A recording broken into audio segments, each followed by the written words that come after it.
Welcome back to Rebels Revisited. It is literally past midnight right now, so this is going to be a fun episode. And we've got such a great episode today with Princess Leia as a guest star, so let's get started. This is A Princess on Lothal Revisited. The opening scene drops us pretty much where we left off in Legacy. Kanan and Ezra are still on Lothal, and in this scene, Kanan is on a holocall with Hera to talk about how Ezra's holding up. The white loaf cat is watching over them. Isn't that interesting? I need to save this conversation for season 4 because the wolves are the real place to get into this, but it's so cool how this show uses animals and nature as vessels for the Force that don't lean towards the dark or the light. They just exist in the Force. I think it's so cool. But anyway, Kanan and Hera. Just the whole situation of Kanan and Hera loving Ezra so much and knowing how much pain the death of his parents must have caused him. And you know, they've been through some stuff themselves. So they know how it feels to hurt that deeply, and it's they know they can't protect Ezra, and they know Ezra has to feel his way through this, and they know that they can't make the grief stop, and that it has to run its course, and in the end it's healthy for that to happen. But it's still hard for them knowing that Ezra is hurting and they can't make it stop. I can feel their hearts hurting for him. Not too long after the opening scene, we get to the main event. It's Leia! She's so great in this episode. I love how they portrayed her on this show. She's such a powerhouse, and her presence and the multiple facets of her presence are here in full force. They show how intelligent she is. You know, we get to hear the plans she comes up with, and Kanan even admits that she's really smart when he hears one of her plans. And we also get to see her navigating how to go about being a rebel in the Senate. You know, this is an interesting time for her because she's on the inside. We get to see a lot of Leia, the warrior princess and rebel leader. But I think this time in her life is equally as interesting. You know, she has to jump through hoops to make sure her spot in the Empire stays secure while actively fighting against it. We also get to see how much of a natural leader she is. She has authority just in her blood, you know. She's literally the youngest one in the room, and yet she's telling the Ghost crew, I know you need these ships, so don't tell me why you can't get them. Tell me how we will. What an icon, I love her. On the other side of things, we also get to see her empathetic and compassionate side in her interactions with Ezra. Even though she's only a guest star for this one episode, we got a nice multifaceted look at her. Yeah, I really like her in this episode. Leia isn't the only thing at the forefront of this episode, though. We get a lot of moments with Ezra trying to process his grief, like this one. Ezra, we're gonna miss our rendezvous. Let's go. If you're going into Jalath City, be careful. The fleet may be gone, but Imperial security is bound to recognize you. Maybe dressed like this, but who's gonna notice an extra stormtrooper and cadet? Great.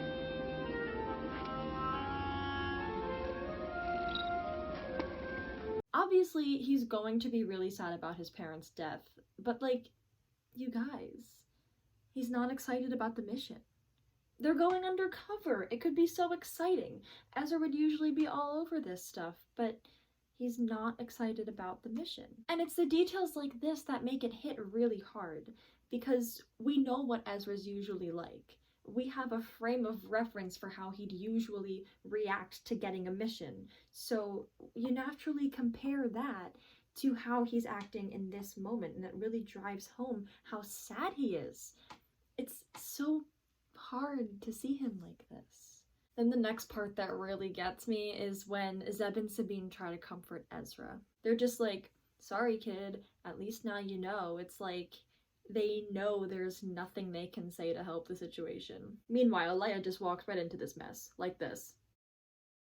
She's just here for rebel business, and now it's like, oh shoot, I walked right into the middle of a tragedy. And poor Ezra just trying to exist, you know? Trying to figure out how to even live with the knowledge that's a 2-ton weight on his shoulders at all times. And when his friends try to comfort him, he has to answer them, and he's like, guess I just need some time. How is he even talking?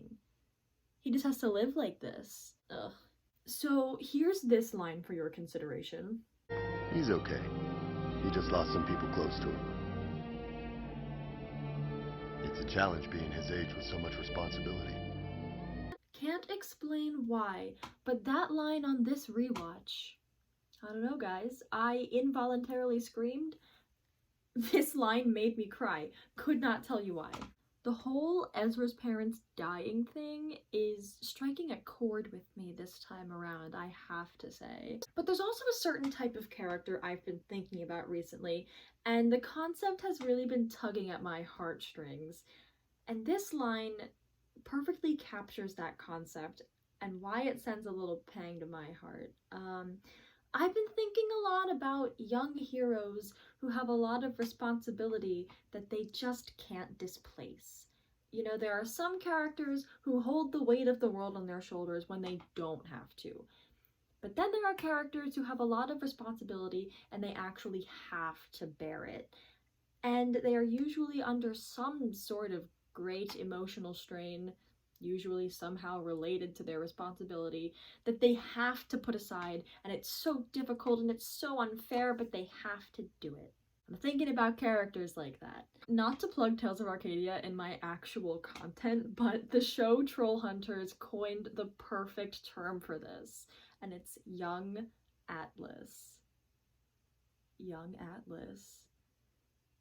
Just a kid with the weight of the world on his shoulders. And I'm glad that we got this line from Kanan. I'm glad that I got to hear someone acknowledge out loud that this is such a challenge for Ezra. That acknowledgement makes me so emotional for some reason. I guess it's validating my thoughts. Because I'm over here shaking my fist at the screen like, he's a child in a brewing war. He has a lot of emotional baggage to work through, but he's in a brewing war. This isn't fair. And then the show says out loud, you're right, this isn't fair, but it is what it is. And it just makes me go like, ah! Oh, Ezra just feels so fragile. The kind of sad where he'll be okay, but right now he's so downtrodden and quiet and his heart is a tender open wound. I want to give him a hug so bad. This scene gets to me, you guys.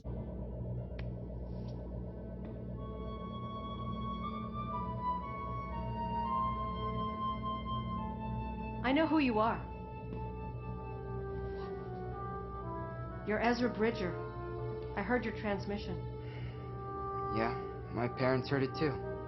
But they're gone now. I'm sorry. I love that Leia even went to talk to him in the first place.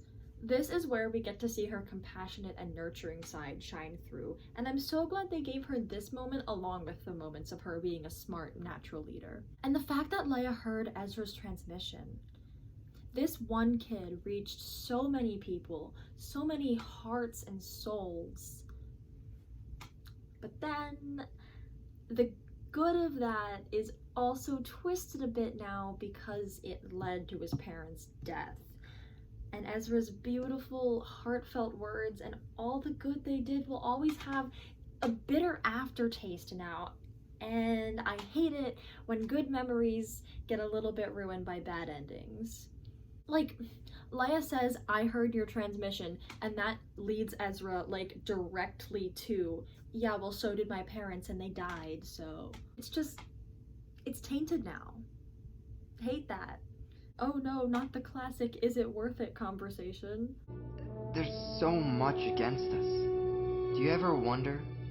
If this fight is even worth it? Every day. But I'm still here. But you're a princess. You don't have to risk your life doing this. I feel like because I can fight, I have to, for those who cannot. And I think you might be the same way. God, that's so good. We really got to hear Leia say that she wonders if it's worth it every day. Leia, the heart and soul of the rebellion herself. If that doesn't drive home how taxing this work is for all of them, even on a good day, I don't know what does. Man, Leia's just remarkable. What a remarkable young woman. She's Ezra's age, and she's playing double agent in the Empire and playing a very important role in the rebellion. all out of the goodness of her heart. She's so young, and yet she has such a mature understanding of her privilege, and she acts on that understanding. And I love when she says to Ezra, I think you might be the same way. Ezra might be rougher around the edges than Leia is, but he's got the heart of a rebel through and through. After all, their themes are so similar for a reason. Let me show you because I think it's so cool. Here's Leia's theme.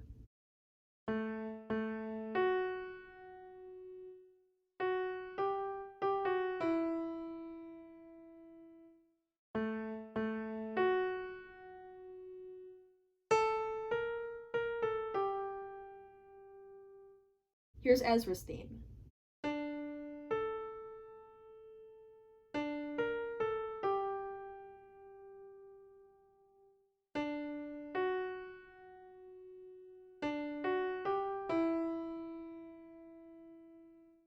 I don't know, guys, music is a pretty important part of storytelling in Star Wars. Kevin Kiner easily could have created a completely original theme for Ezra. He's made plenty of iconic themes, like for the clones and Ahsoka, and even on Rebels, Kanan has a very recognizable theme. But Ezra's theme is very similar to Leia's. I feel like it serves to tell us so much about Ezra because he's musically linked to Leia. We have a really good understanding of who Leia is and why she's a hero, so we can apply a lot of those qualities to Ezra too. It also helps to evoke that original trilogy feel and even tie Rebels to the original trilogy. Having this as Ezra's theme makes him feel like he's sewn into the Star Wars story, like he belongs here. Music is so powerful in Star Wars. Speaking of themes, this episode is the first time we hear Kanan's theme. Go back and watch the scene where Kanan takes down the walker and you'll hear it there. See, that's the fun of the rewatch. We wouldn't even think about this the first time around because Kanan's theme didn't really stick with us until season 4. And you know, it was used here and there in different parts of the series. Like, it was used here, it was used in Steps into Shadow. Pretty sure it was in Protector of Conquered Dawn. Probably other places I'm not remembering. But it didn't really register as Kanan's theme until we heard Kanan's end credits.